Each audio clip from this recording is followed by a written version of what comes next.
Kupigwa na kuchomwa ndani kwa wapinzani wa vyama vya siasa kunakoendelea nchini. Je, kuna faida yote katika kuleta uchocheaji wa demokrasia nchini?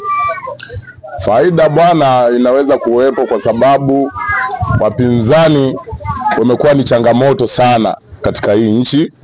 Unaona?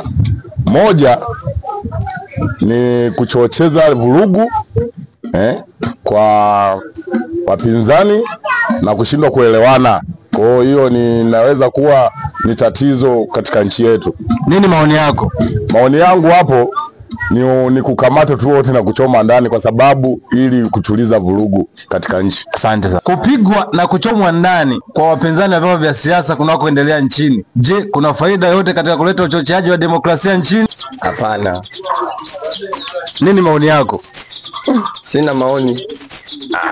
Kupigwa na kuchomwa ndani kwa wapinzani wa vyama vya siasa kunakoendelea nchini. Je, kuna faida yote katika kuleta uchocheaji wa demokrasia nchini? Hapana, kwa hapo sijafahamu.